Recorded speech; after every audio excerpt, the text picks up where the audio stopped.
Dengan memperhatikan KPK sekarang ini, rakyat menjadi paham KPK macam apa yang dimaui oleh DPR dan Presiden pembuat undang-undang.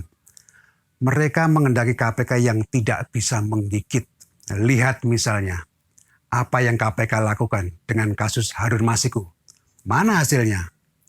Jadi, kalau kita perhatikan sepak terjang KPK sekarang ini, rakyat boleh bertanya-tanya. Setahun yang lalu, revisi undang-undang itu untuk memperkuat atau untuk memperlemah KPK. Untuk membersihkan KPK dari unsur-unsur Taliban atau untuk memasukkan orang-orang kuat dalam KPK. Saya yakin rakyat mengendaki KPK yang kuat dan kokoh, bukan KPK macan kertas. Tuhan tidak tidur. Mahkamah Konstitusi juga saya harap belum tidur. Yang penting rakyat tidak tidur. Hidup rakyat. Ingin rasanya kita semua mengatakan, kami bilang juga apa tahun lalu. Tahun lalu kita semua sudah mengingatkan revisi Undang-Undang KPK akan membuat KPK tidak efektif, tidak independen, lebih banyak kompromi, dan akibatnya pemberantasan korupsi akan semakin turun di negara ini. Padahal tantangannya justru makin besar. Tapi jangan putus asa. Sekarang tiba saatnya kita, masyarakat sipil, bergerak makin kuat, makin kompak, memanfaatkan segala celah hukum, politik, media sosial, dan lain sebagainya. Perlawanan terhadap korupsi dan ketidakadilan harus terus berlanjut. 1 tahun Undang-Undang KPK direvisi, kita dihadapkan pada banyak kontroversi dan juga spekulasi berkaitan dengan institusi anti rasuah ini. Di saat angka korupsi yang masih tinggi dan harapan yang begitu besar dari rakyat Indonesia terhadap prestasi dan kinerja penegakan hukum anak kandung reformasi KPK, kita belum bisa berharap atau dihadapkan pada kontribusi serta kinerja nyata. Banyak hal yang di luar ekspektasi. Apalagi kemudian ketika kita berhadapan dengan perhelatan demokrasi lokal pada tahun 2020. Di tengah kontroversi dan banyak spekulasi, apakah KPK akan tetap memberikan prestasi dan kontribusi bagi penguatan demokrasi yang sedang kita hadapi saat ini?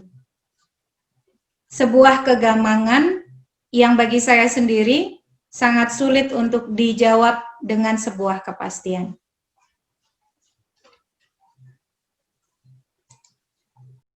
Dalam rangka refleksi 1 tahun revisi Undang-Undang KPK, maka banyak hal yang kemudian bisa kita soroti terkait dalam hal ini penegakan hukum. Karena berbicara mengenai pemberantasan tindak pidana korupsi yang awalnya diatur dengan menggunakan Undang-Undang Nomor 30 Tahun 2002, ternyata kemudian anggota DPR melakukan revisi yang bukannya menguatkan, tetapi terbukti melemahkan. Saya berikan contoh umpamanya dalam beberapa kasus. Salah satunya untuk perkara yang menimpa salah satu petinggi atau kader dari PDI Perjuangan yang sampai detik ini kemudian KPK tidak mampu untuk kemudian melakukan penangkapan. Ini tentu merupakan presiden buruk bagi penegakan hukum khususnya di Komisi Pemberantasan Korupsi. Yang berikutnya, 1 tahun pasca revisi Undang-Undang KPK, KPK mengalami involusi atau kemunduran yang sangat luar biasa. KPK bahkan kehilangan 3 hal sekaligus. KPK kehilangan mahkotanya, terutama dalam hal penindakan. Bayangkan, KPK membutuhkan waktu sekitar 1 tahun untuk menggelar operasi tangkap tangan pertamanya di Kutai Timur. Situasi ini sangat kontras jika dibandingkan dengan KPK di periode-periode sebelumnya. KPK kehilangan wibawanya. Publik tentu masih ingat dengan Harun Masiku dan bagaimana sulitnya KPK melakukan penggeledahan di salah satu kantor partai politik yang diduga menjadi tempat transaksi suap. Dan yang terakhir, KPK kehilangan kepercayaan dari publik. Padahal kita tahu bahwa sokongan publik lah yang membuat KPK tetap kokoh berdiri menghadapi reaksi balik dari para koruptor. Itu adalah tugas berat kita, tantangan berat kita, PR kita bersama ke depan. Terima kasih. Wassalamualaikum warahmatullahi wabarakatuh. Terkait revisi Undang KPK 1 tahun terakhir ini, jelas merugikan kepentingan atau pergerakan pemberantasan korupsi Indonesia. Kita tahu bahwa salah satu pasal yang paling melemahkan KPK adalah ketika KPK diletakkan di bawah eksekutif. Dengan sendirinya profesionalisme KPK menjadi lemah. KPK tidak bekerja dengan baik, tidak independen lagi. Oleh karenanya, melalui kesempatan ini, kami masih tegas menolak adanya revisi terhadap Undang-Undang KPK yang terakhir. Kami mendorong agar revisi itu dilakukan perubahan kembali sehingga KPK menjadi lembaga negara independen yang bebas merdeka dari kekuasaan manapun. Kita tahu bahwa KPK tidak boleh berada di bawah pengaruh salah satu cabang kekuasaan di Republik ini. Demikian pesan kami terkait refleksi 1 tahun revisi Undang-Undang KPK. Salam anti korupsi dari Pusat Anti Korupsi Universitas Nusa Tenggara Kupang, Nusa Tenggara Timur. Ini penting untuk melakukan refleksi terkait revisi Undang-Undang KPK. Banyak pihak kemudian merasa revisi ini betul-betul telah memperlemah KPK. Faktanya benar, ini adalah undang-undang yang direncanakan untuk melumpuhkan KPK dari berbagai hal, memperlemah kewenangannya, sehingga kemudian ruang-ruang integritas yang terdapat di dalam lembaga ini maupun kepada sumber daya manusianya menjadi kian lemah. Tetapi satu hal yang harus menjadi semangat kita bersama, bahwa pelemahan undang-undang KPK ini tidak akan pernah memperlemah semangat pemberantasan korupsi. Sepanjang semangat itu masih ada, maka perjuangan pemberantasan korupsi harus tetap ada. Halo rekan-rekan Pukat UGM, saya Gita Putri Damayana dari PSHK, Pusat Studi Hukum dan Kebijakan Indonesia. Setahun sudah kita melihat KPK seperti apa sebagai hasil revisi Undang-Undang KPK dari Undang-Undang 30 2002 menjadi Undang-Undang 18 2019. Dengan KPK yang sekarang ini kita melihat betapa lumpuhnya agenda pemberantasan korupsi kita. Sejarah akan mencatat siapa yang diam, siapa yang melawan ketika mandat KPK digergaji oleh DPR dan pemerintah.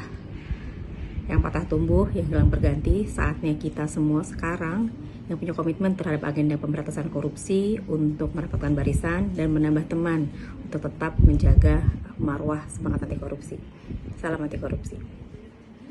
Revisi Undang-Undang KPK seyogyanya memperkuat pemberantasan korupsi, bukan memperlemah kewenangan KPK itu sendiri. Undang-undang dibuat secara tergesa-gesa, tak heran jika banyak pihak yang menolaknya. OTT sudah dilakukan, namun berhari-hari harus menunggu izin penggeledahan. Hati-hati jika barang bukti dihilangkan. Buronan baru belum ketemu, apalagi kasus-kasus besar di masa lalu.